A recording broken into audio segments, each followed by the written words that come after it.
పేజీలండి మీ అందరికీ నా ఆచరిస్తున్నాను. పేజీలండి మీ అందరికీ నా హృదయబంధం చూపించినాను. సజీవ సువార్త అనే ఈ ఛానల్ ద్వారా దేవుడి వాక్యం విని మీరందరూ ఆశీర్వదించాలని జ్ఞాపకంగా ప్రార్థిస్తున్నాను. సమయంలో వాక్యం వినండి, తద్వారా లైక్ చేయండి, షేర్ చేయండి, సబ్స్క్రైబ్ చేయండి. వాక్యం ధ్యానం చేసుకుందాం 10 నిమిషాలు. మరి వాక్యం విన్నాము.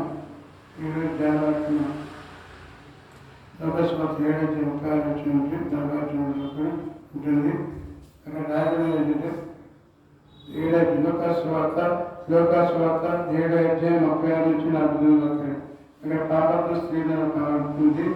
ఆమె ఏం చేస్తుంది? ఈశ్వర దగ్గరికి తన యొక్క పాదాలను బట్టి కన్నీళ్ళు తన పాదాలు తప్పి ఈశ్వర పాదాలు తప్పి తనను చూసి నెప్పేసుకోవాలని పుస్తకాలు పాపం క్షమించుకోవడాన్ని చెప్పింది. కనుక మీరు ఈశ్వర పాదాలను కలిగింది.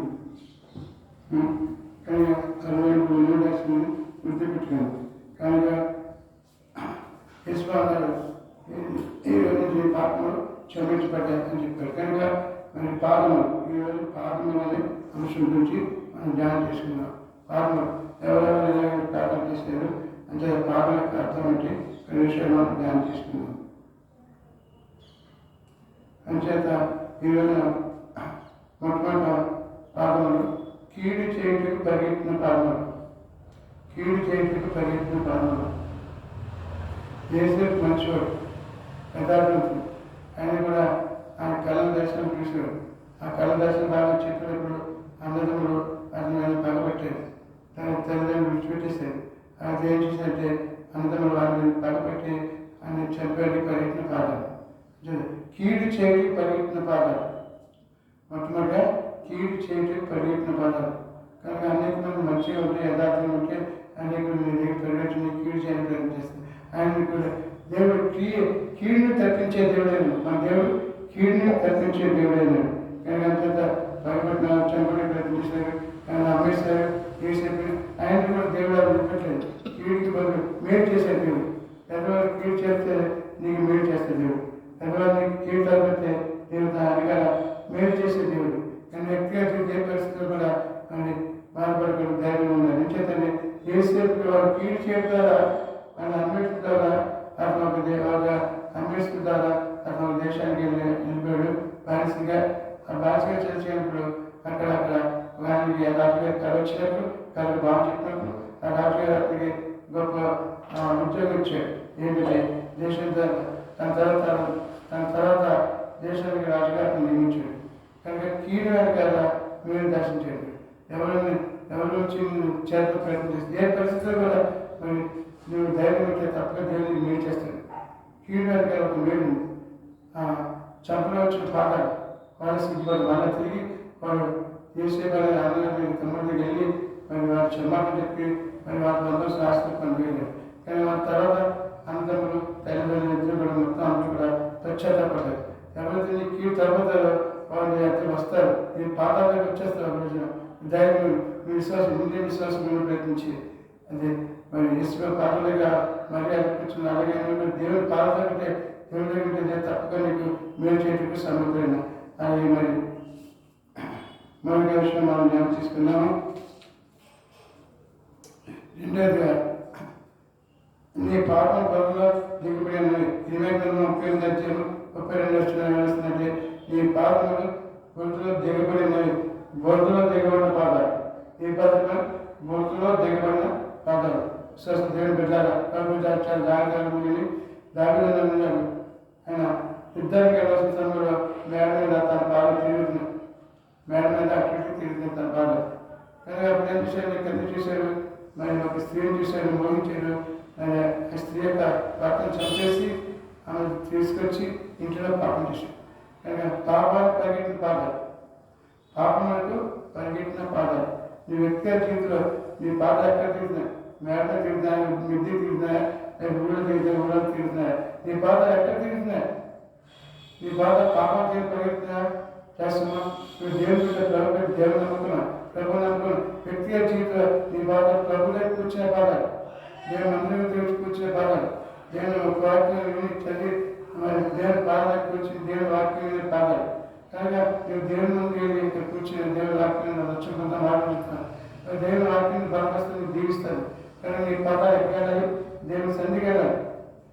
సన్నిధి కదా వెళ్తున్నావా? ఎన్ని రోజులు బట్టి దేవస్థానం మానసా, ఎన్ని రోజులు బట్టి దేవస్థానం దూరం అయిపోయా. నీ వ్యక్తిగత జీవితంలో నీ పాదాలు ప్రభుత్వ పరిగెత్తి పాదాలు ఉండాలి. దేవుని మందిరం పాదాలు ఉండాలి. ఉంటున్నాయా? ఈవినింగ్ వర్క్ చేస్తే చాలా భద్రతరంగా చేస్తాను. కానీ ఈవినింగ్ వర్క్ చేయను కాదు.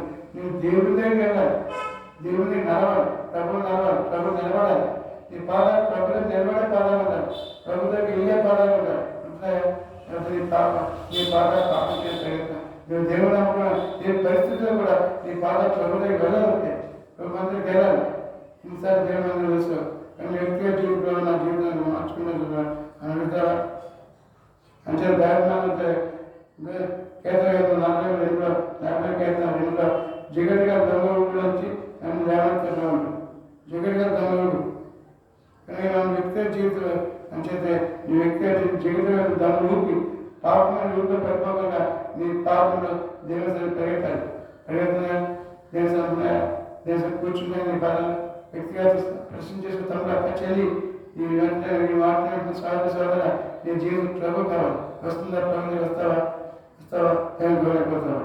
కానీ మూడాదిగా రాజు 2వ గ్రంథము 5వ అధ్యాయము 20-27 వచ్చారు. డబ్బు కొరకు పరిగెత్తిన పాదాలు. ఏ పదాలు కానీ డబ్బు కొరకు పరిగెత్తిన పాదాలు. సోదరి ఈ మందిరంలో కూర్చుని కూర్చుని సోదరి దేవుని బిడ్డలారా, వ్యక్తిగత జీవితంలో డబ్బు కొరకు పరిగెత్తిన పాదాలు. ఒక భక్తుడైతే విదేశీయ భక్తుడైతే నియమాన్ని కృష్ణలోకి వచ్చాడు. కృష్ణలోకి వస్తే ఆ యొక్క దైవజనుడు అయ్యా నేను వాగ్దానానికి వెళ్ళి 7 సార్లు మునిగమని చెప్పినప్పుడు అతను వెళ్ళి 7 సార్లు మునిగాడు. మునిగిన వెంటనే అతనికి దేహం పసిపిల్ల దేహం అయింది, కృష్ణలోకి పోయిన వెంటనే అతను ఏం చేస్తే ఆ దైవజనుడు కానుక తీసుకొచ్చాడు. ఆ దైవజనుడు నాకు కొంత కానుక వద్దు, నువ్వు తీసుకో, నీ కానుక దగ్గర ఉంచుకో అని చెప్పేసి రిజెక్ట్ చేశాడు. అంటే వద్దంటే అతని దగ్గర ఉన్న శిష్యులు గెహజాన్ని ఏం చేసేది ఆ యొక్క రథం మీద వెళ్ళిపోతుంటే కాబట్టి పరిగెట్టుకెళ్ళి అయ్యా మా దైవజన్ని తెమ్మన్నయ్యా ఆ యొక్క కానుక నాకు నీ ఆ వస్త్రాలు సేనా వస్త్రాలు డబ్బు కట్టి తీసుకొచ్చి ఏం చేసేది ఇంట్లో దాచుకున్నాను. వెంటనే కుష్ఠరోగం వచ్చింది. కుష్ఠరోగం ఈ దినాలు డబ్బు కోసం చాలా పరిగెత్తారు, లంచాలు తీసుకుంటారు, మనం చెప్పేది లంచాలు తీసుకుంటారు, ఉద్యోగంలో లంచాలు తీసుకుంటారు, రాజకీయంగా లంచాలు తీసుకుంటారు, వ్యక్తిగత అనేక విధాలుగా లంచాలు డబ్బు కోసం పెరుగుతారు. డబ్బు ఉండాలి, ధనం ఉండాలి, కానీ అంతా ఉండాలంటే నీ బిడ్డలు పోషించుకోవడానికి, నీ కుటుంబం పోషించుకుని ఉండాలి. డబ్బు ఆశించుకోండి, ఎంతవరకు ఆశించి అంతవరకు ఆశించు. డబ్బు నీ దగ్గర పెడతారు, డబ్బు కూడా నువ్వు పరిగెట్టుకోవాలి, మీరు పరిగెట్టుకోవాలి, డబ్బు మీ దగ్గర దొరుకుతుంది రావాలి.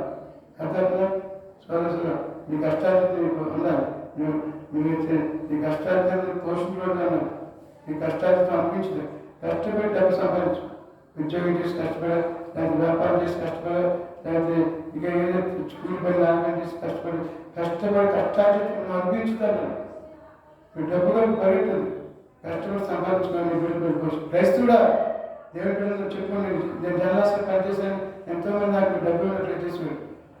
కానీ లంచాలు ఒక న్యాయపరుసలు లంచం కూడా తీసుకొని 25 సంవత్సరాలు నేను ఉద్యోగం చేశాను. దేవుడికి వెళ్ళి నాకు ఆరోగ్యం నెమ్మదించాడు దేవుడు, ఎందువల్ల నాకు మేలు చేసేది. నీకు కూడా మేలు చేసి సమర్థం.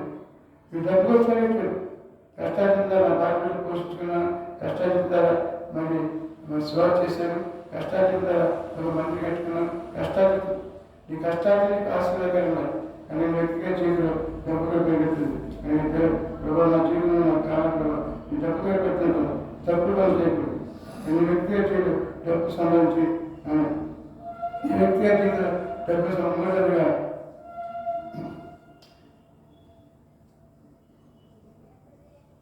చూద్దాం. మూడవదిగా లోతుగా ఏంటంటే అతని దేవత లోతుగా లోతైన వ్యక్తి ఎట్లున్నాడు. ఆయన ఇంటికి ఏం చేసంటే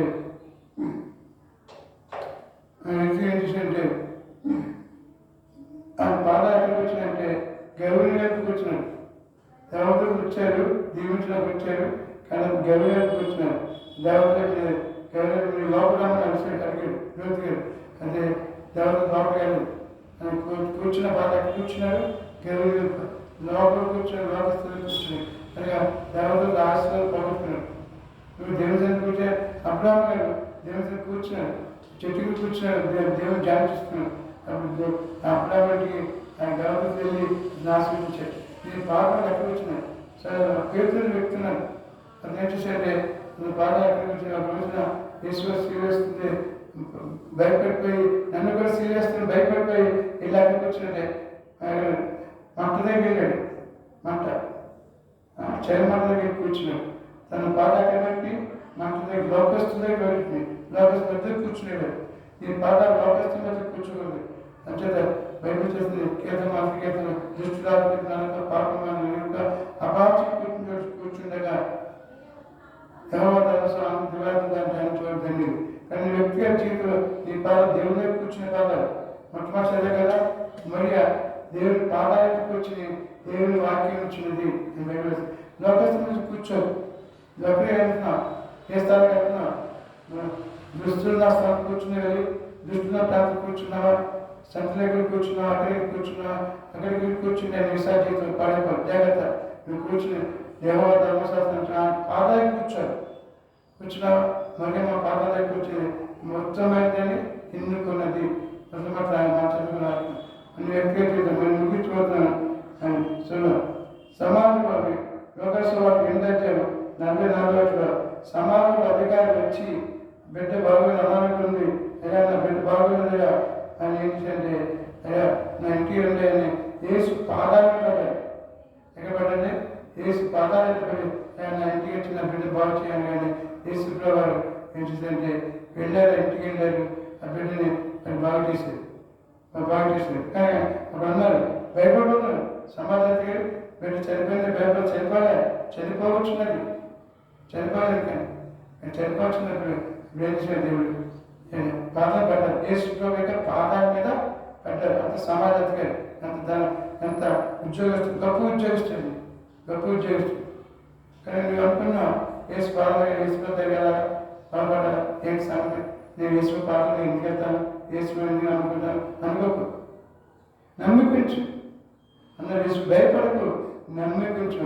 యేసు పాదాలు వెళ్తే నీ భయపడతాయి, కష్టాలు పడతాయి, బాధపడతాయి, రోగాలు పడతాయి, సమస్యకి జాగ్రత్త.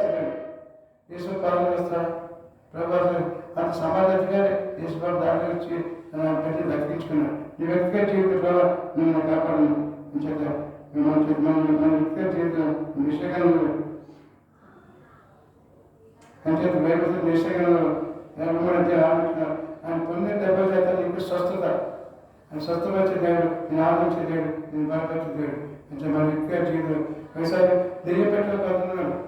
లోకేశ్వర 8:35 అతను యేసు వారు దెయ్యాలు వెళ్ళిపోతే ఆ ఊరి వాళ్ళందరూ వచ్చేసేసంటే అయ్యా మా ఊరు రావద్దు, బయటకు పోమని. ఇద్దరు అంతే యేసు బాధపడుతుంటే అనేక మారిపోతున్నారు, యేసు బాధపడితే అనేక రోజులు స్వస్థపడుతున్నారు. అనేక ఆయన కూడా ఈ దినాలు అనేక యేసు వద్దు, మా వద్దు, ఆ మాత్రం ఈ మాత్రం బయటపోవాలి క్రైస్త జనాంగాన్ని తెలుగుతున్నారు, దూషిస్తున్నారు, కొడుతున్నారు.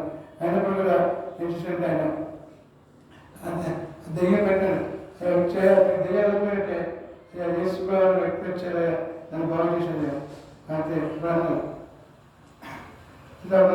అన్నారు యేసు అయ్యా అయ్యా నన్ను యేసుకుని నేను పట్టుకున్నాను కనుక నేను యేసుకుని విడమయ్యా అని అంటున్నాను. కనుక దేవుడు దేవుడు ఎంత మంచి దేవుడు, ఎంత మంచి దేవుడు ఉంది. లోపల పొమ్మంటుంది, లోపల యేసుకుని పొమ్మంటుంది అంటే భర్త ఆ దెయ్యం పెట్టారు బాగుపడదా ఉండండి, నాతో ఉండండి ప్రభా, నాతో ఉండండి, నాలో ఉండండి ప్రభా బతిమాలుకుంటున్నాను యేసు. కానీ యేసు అక్కడికి వెళ్ళండి, దెయ్యం పెట్టిన వ్యక్తి దగ్గర. కనుక నీ వ్యక్తి నీ కష్టం వచ్చిన బాధ వచ్చిన రోగం వచ్చి దెయ్యం పెట్టి యేసుకుని దగ్గర వస్తాను. నువ్వు యేసు పాదం, యేసు పాదం ఉండు, నువ్వు క్రైస్తవులు దేవుడు పెట్టు, యేసు పాదాలు విడిచిపెట్టద్దు, నువ్వు యేసు పాదాలు విడిచిపెట్టవా నీ జీవితం మేలు కాదు.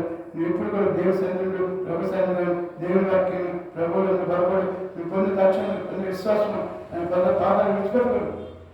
ప్రభా నాతో రండి, నా కష్టాలు మాకు సమస్య తీర్చలే, నువ్వు తప్పు నాకు లోపల ఎవరున్నారు, నువ్వు ప్రభుత్వ పాద పట్టుకో, తప్పుగా నీ కష్టాలు, నీ బాధ, నీ సమస్యలు, నీ రోగాలు నీకు తెలిసేసి దేవుడు నేను ఒక ఉచ్చ స్థితిలో పంపించే దేవుడు. దేవుడిని దీవించగాక, అన్ని విషయాలు దేవుడికి మేలు చేయగాక, ఈ కొద్ది మాట దేవుడు దీవించగాక. నీ గారు ప్రార్థన చేసుకున్నాం, చిన్న ప్రార్థన చేసుకున్నాం. మీ సైనికులు ఉన్నారు ప్రభా, ఈరోజు పాదాల నుంచి చెప్పి ప్రభా తన బిడ్డలు విన్నారు. నిన్ను మాకు భద్రపరుచుకుని ప్రభు నిలిచింది సత్తుపడి నిన్నే వేస్తారు. ఇది మంది రావాలి కూర్చో ప్రతి వ్యక్తిని దీవించి ఆశ్రయించండి. ఇవాళ ఎంతమంది విన్నారో యూట్యూబ్ ద్వారా అనేకులు దీవించబట్టి సహాయం చేయండి, రక్షణ సహాయం చేయండి. చేసిన పెట్టుకుంటున్నాం తండ్రి. ఆమేన్. ఆమేన్. మీకే